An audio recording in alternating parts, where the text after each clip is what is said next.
So I first came along to Brixton about 4 years ago, nearly 4 years ago, and it was in January. It's the new year. My friend Grace brought me along, and I remember it was packed full of people. You know, I guess New Year intention, all this sort of stuff. And I remember thinking, like, wow, everyone's so kind of young and good looking here. Like, not the first time it's been said about the Brixton Sangha, but you know, I came a few times, and then life got in the way and I forgot about it. And then about 6 months later, it was in the summer and I was having quite a bad time. I was very angry with someone who I felt had kind of wronged me quite sort of egregiously, and it affected my confidence, and it was having this kind of knock-on effect and all these things that were happening. I'd just come back from a very disastrous holiday, and I was like, you know, when I'm feeling bad, you know, I'm quite like, okay, I've just got to be really disciplined about doing the things that are good for me, you know, over and over again. So I went back to the Buddhist centre, and Mitra and I was teaching the Metta Bhavana, and the theme was forgiveness. And I still kind of remember, like, verbatim what was said in that session, actually. It was like, number one, everyone's trying to be happy, and they go about it in skillful, unskillful ways. Number two, you know, the tighter we hold our resentments, the stronger they become. And number three, you know, when you're holding on to anger, or when you're stuck in anger or other kind of negative states, you're the one that's suffering. You know, the story of, you know, you put your hand into a hot fire and grab a coal and throw it at someone, and it might hit it, then it might not, but you know, it's like you're the one with the burned hand. And it was like something kind of sort of rearranged itself in my being on hearing these words. Actually, I felt lighter instantly, and it was this kind of uncanny feeling of like hearing exactly what I needed to hear, exactly the right time, which is something I've experienced again and again in this room, in this building. And you know, led a meditation, and we were asked to drop in the question, you know, what is the heart wish, a bit like this morning. And it was like, it's connection. And so I guess kind of motivated by this desire for connection, you know, I kept coming back week after week. Not really for the meditation, to be honest. It was just to hear these little gems of wisdom between the sits. And, you know, it really did feel like gems, you know, something that's kind of beautiful, precious, solid, you know, and I would come and I'd listen so intently. It was like, I'm paying attention, you know, like with my whole being, you know, something was kind of waking up to hear this. And then, you know, I'd go home and I'd think about it, and I'd be like, always be one thing I remember very clearly, and I'd think about it, I'd be like, yes, that is a gem, you know. And then, then I did a course, The Journey and the Guide. That's how they get you. And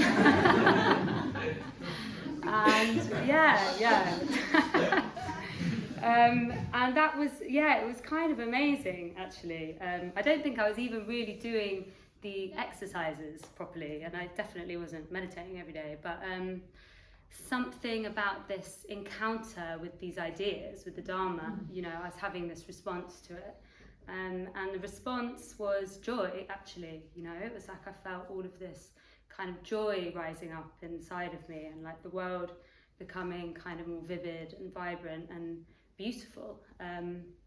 You know, I'd go to Brockwell Park for hours and kind of watch the sky change, and like there's this like group of aspen trees behind the pond that make this like lovely rustling sound, and I just like burst into tears.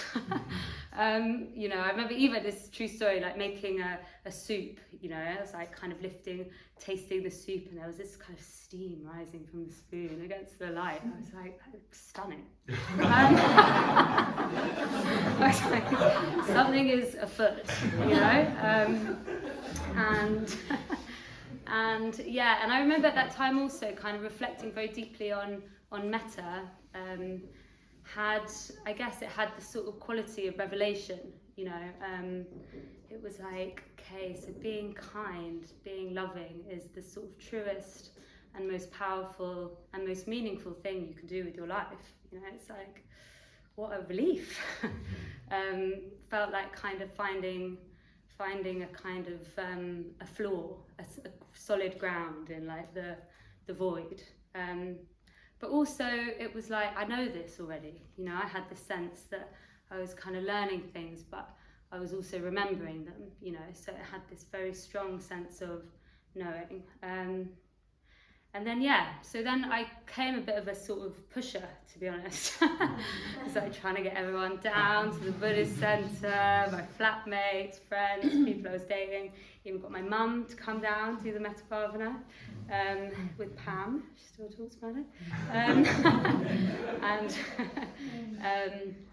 I was like, there is good wisdom to be had in this establishment, you know, very pure, very strong, and I think the kind of glimpse of this kind of expanse and beauty that it opened up was enough to give me a kind of faith, actually, because, you know, it sort of closed up after that, you know, and I got pulled back into kind of small mind, disparateness, fogginess, insecurity, comparing myself, you know, all this sort of stuff. But I did know on some level I had found something that held, you know, like huge value for me.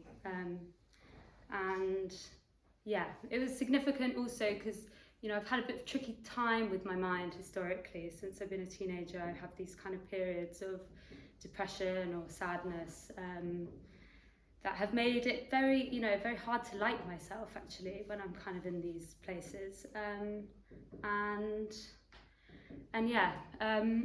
it's always been a bit mysterious because it's like, you know, there's never been any straightforward reason or cause. You know, I have very lovely, supportive parents who are here, being very lovely and supporting me. My mum made an apple cake. I've got lovely friends. I have always been outwardly very confident, and I was good at school and stuff. But yeah, it's like it's always had a bit more of an existential quality, the sadness. And I think particularly when I was a teenager, I had this very strong sense that I was kind of like insubstantial in some way. You know, it's like kind of hollow, maybe. You know, I felt like I'm kind of made up of. You know, it's like other people's perceptions of me kind of hold me in place, but like what should be inside, you know, there's a kind of nothingness, and that I found something kind of awful about that. You know, it's very hard to talk about also when you're a teenager, like, I am an aching void, you know. So what are you talking about? You know, and I guess with that comes with this feeling, you know, that it's like, I kind of experience the world at a remove, you know, like there's a very big, thick pane of glass in between me and the world. So it's not like there is no meaning, but like it's there, but you're locked out of it uniquely. With all this kind of longing to be kind of part of the world, to experience things in this more real way, you know, it's like a very lonely feeling. And yeah, I can see that as I've got older, you know, it's like, you know, as I say, it's kind of cyclical. I have much more compassion for myself, but, you know, it kind of comes back again and again. And I can see that a lot of things I've done in my life have been kind of trying to find what is real, you know. It's like I've, you know, moved away, like I went very far from home for university, away from people I knew. I was like, who am I outside of this context? I moved abroad without knowing anyone. You know, I've travelled alone, done ayahuasca, all this sort of stuff. You know, it's like trying to find what is real and what is solid.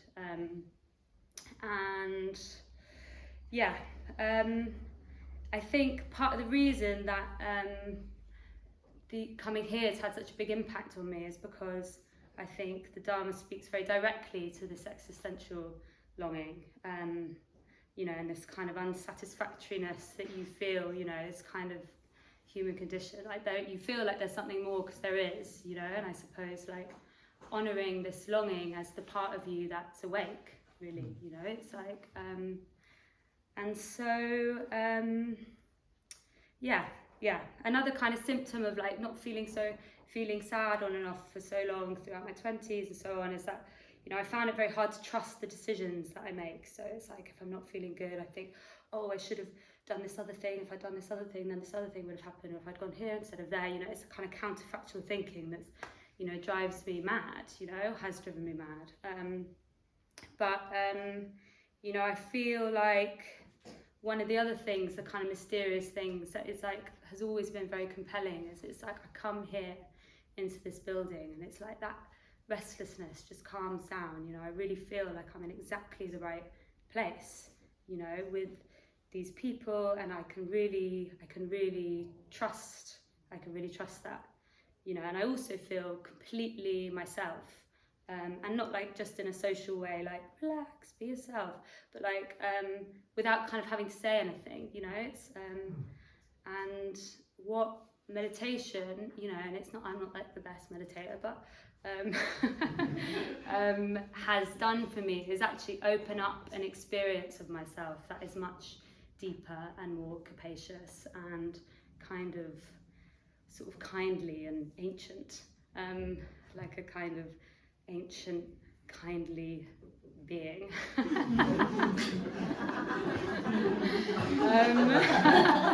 That can kind of hold everything, and it's like a bit of chaos here, but it's like it's kind of okay, and it's real. So yeah, this is actually the second time I've taken refuge this year. I was in France at a Tibetan Buddhist centre in the Pyrenees in January. I had gone there last year during the summer, like I was volunteering. I found it on Workaway, and I was just volunteering, cooking there. It was very beautiful in the mountains and loved it. And I had no work on in January. I'm freelance, so I thought I'll go back, start the year in the mountains. That'd be nice. And actually, when I was there, what I hadn't realised was the kind of guru who had set up this retreat centre and many others at a university in Nepal was coming to give some teachings. And so everyone was kind of preparing, and all these people started arriving from all over the world. And it was such an interesting experience for so many reasons, like anthropologically, and I was learning about Tibetan Buddhism, and surrounded by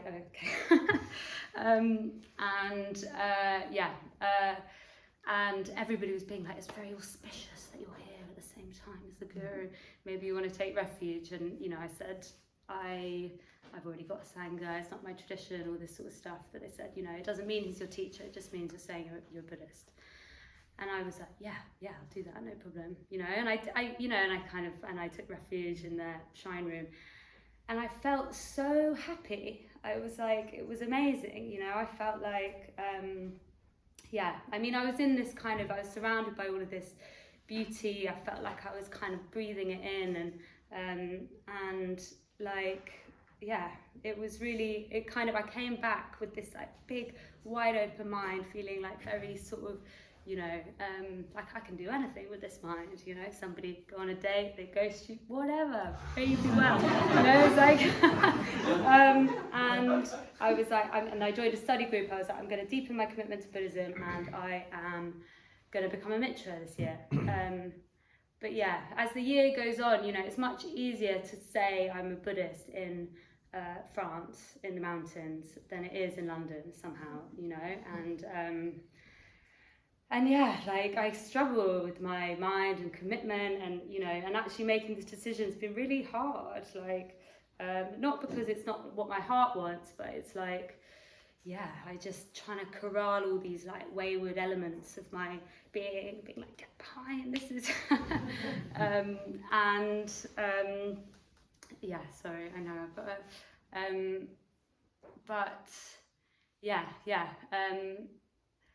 trying to corral all these wayward elements.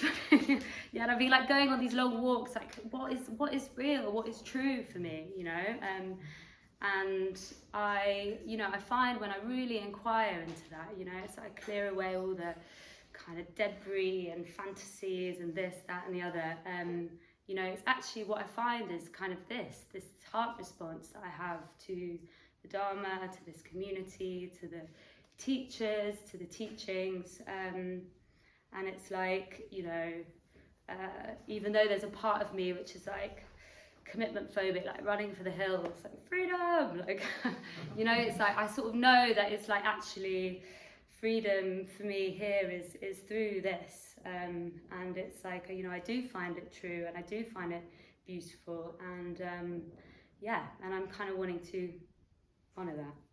So yeah, that's why I'm becoming Mitra.